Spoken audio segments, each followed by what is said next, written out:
Assalamualaikum warahmatullahi wabarakatuh.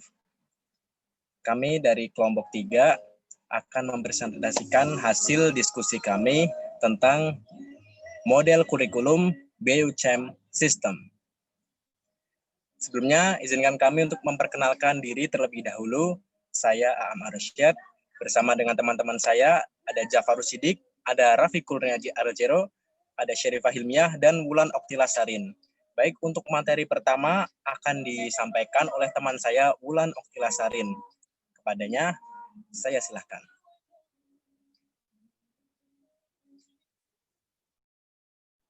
Oke, yang pertama ada latar belakang. Jadi dalam bukunya, Subhan Jindah mendefinisikan pengembangan kurikulum sebagai suatu proses yang merencanakan menghasilkan suatu alat yang lebih baik dengan didasarkan pada hasil penelitian terhadap kurikulum yang tidak berlaku, sehingga dapat memberikan kondisi kegiatan belajar mengajar yang lebih baik.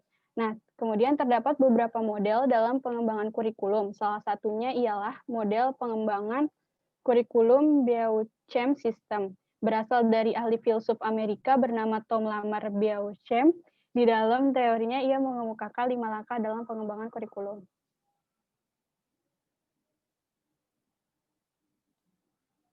Nah, selanjutnya rumusan masalahnya itu adalah 1, apa definisi model pengembangan kurikulum BUChem System, kemudian apa karakteristik model pengembangan kurikulum BUChem System, dan bagaimana langkah-langkah pengembangan kurikulum BUChem System. Nah, ini tujuannya adalah pertama memenuhi tugas mata kuliah kajian kurikulum, kemudian mengetahui definisi pengembangan kurikulum BUChem System, mengetahui karakteristik pengembangan kurikulum BUChem System, dan mengetahui langkah-langkah pengembangan kurikulum BUChem System. Selanjutnya akan dijelaskan oleh teman saya. Lalu di sini ada definisi BUChem System. Pembahasan model BUChem System merupakan nama yang diambil dari ahli yang mengembangkan model kurikulum ini. BUChem menitikberatkan pada 5 aspek yang harus ada di dalam pengembangan model kurikulum.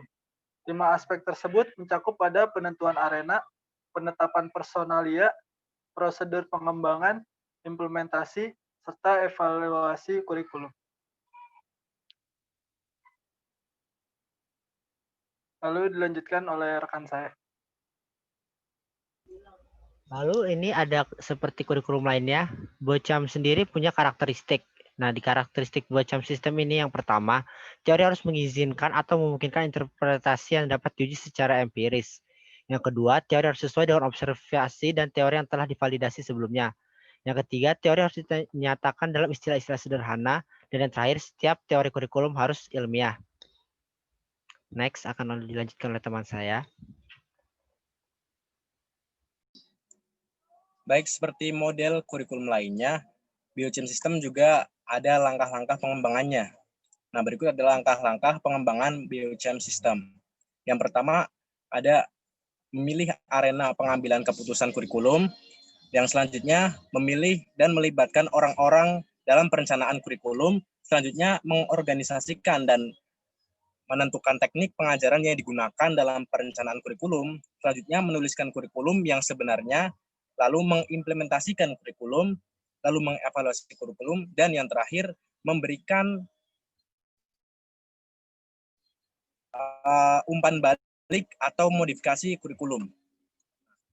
Itu selanjutnya akan dijelaskan oleh teman saya.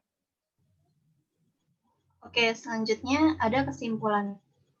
Model pengembangan kurikulum BUChem System menyampaikan pesan bahwa teori bukanlah abstraksi akademis sederhana yang dirancang untuk mengaburkan hal yang tidak diketahui, tetapi merupakan upaya tulus untuk menjelaskan secara filosofis atau empiris peristiwa yang sebenarnya terjadi atau diperkirakan terjadi.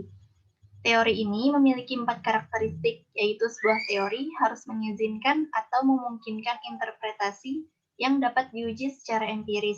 Teori harus sesuai dengan observasi dan teori yang telah divalidasi sebelumnya. Kemudian, teori harus dinyatakan dalam istilah-istilah sederhana. Dan yang terakhir ialah teori harus ilmiah. Teori biochem memiliki 6 komponen kurikulum sebagai bidang studi dan 5 prinsip dalam pengembangan teori kurikulum tersebut. Dan yang terakhir, biochem memiliki 5 aspek untuk yang mencakup pada penentuan area, penetapan personalia, prosedur pengembangan, implementasi, serta evaluasi kurikulum.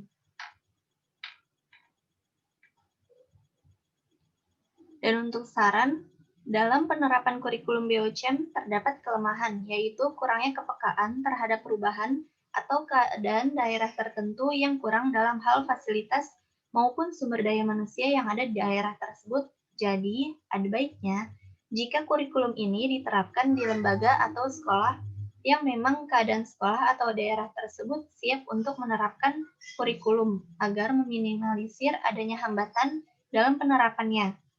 Kurikulum biochem ini juga langkah baiknya jika dipersiapkan untuk sekolah di daerah tertentu yang dirasa kurang sehingga dapat diterapkan di semua sekolah, tidak hanya di sekolah yang sudah memadai dalam hal fasilitas maupun sumber daya manusianya.